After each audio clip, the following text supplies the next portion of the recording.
Hello, ladies and gentlemen. Today we're going to be starting a new activity called the 2A Still Life Practice Document.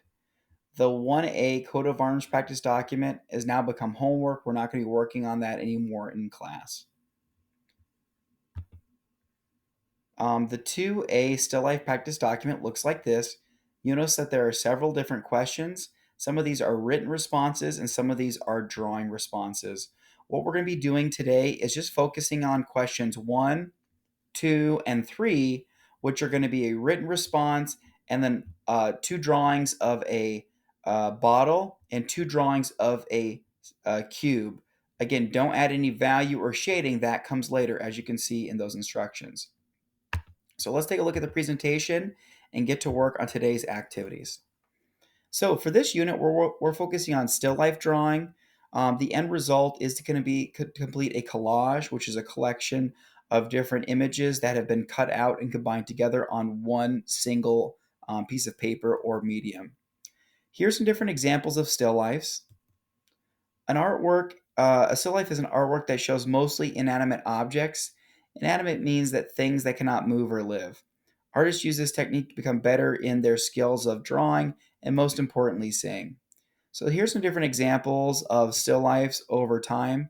Notice how they evolve to change to become more abstract, more increasingly unique and creative. But we're going to be striving to create the most highly representational artwork possible through photorealism. We're going to be doing that through contour line drawings.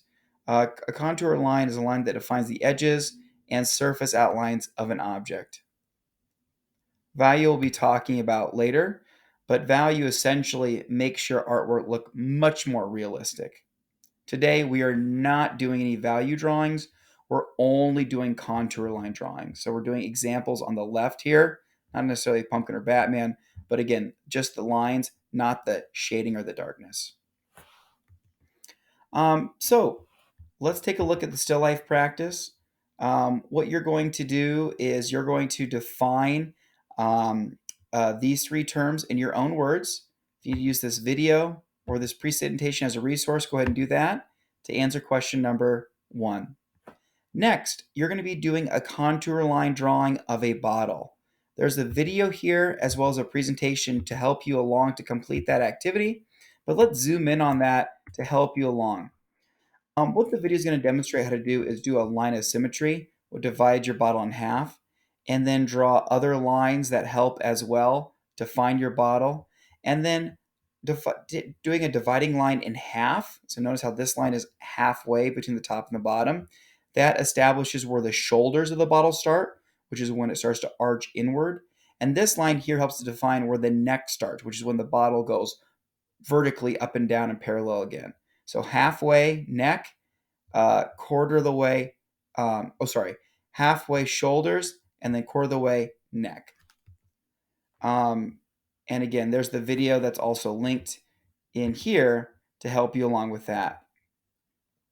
You're going to be doing 2 bottle drawings. The reason is 2 because you want to improve on your skills of drawing to the best of your ability.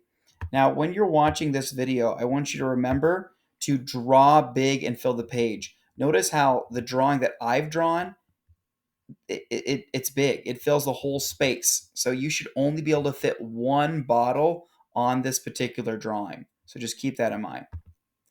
All right, next, the cube drawing. There's a video as well as a presentation to help you along with that. So let's take a look at the hints for doing a cube. When you're doing a cube, this is what we're not going to do right here. Notice how this individual has just drawn a square and then drawn parallel lines off of that. That's not what we're going to be doing. So what we're essentially going to be doing is drawing 3 vertical lines.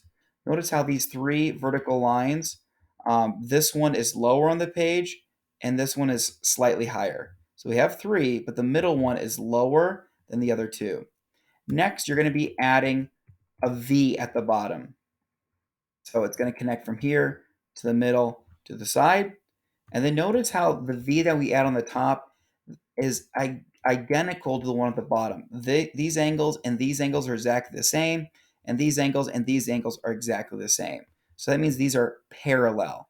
They'll never intersect or cross paths, and these are parallel. Those will never intersect or cross paths. Then we're going to be drawing like an upside down V on the top, but notice how this angle here is going to be the same as this angle and this angle. And notice how this angle here is the same as this angle and this angle. So if we take a look, we have again 3 vertical lines. We have our parallel lines going this way and our parallel lines going this way to be creating our cube.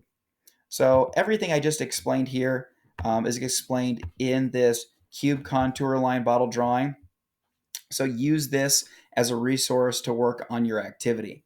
Again, notice how large I drew my cube. It fills the entire page. I only can create one cube on there. Here are some non-examples. That's what not to do. So again, when you are working on your activities today, you're going to be doing a written response for page 1, question 1. Question 2, you're going to be doing 2 large bottle drawings where you only can fit 1 bottle on the page, and 2 large contour line drawings where you only can fit a bot or a cube on the page there. So those are the instructions for class today. Tomorrow we'll work on page 4 or question 4 and 5. Work hard, have fun, and be creative.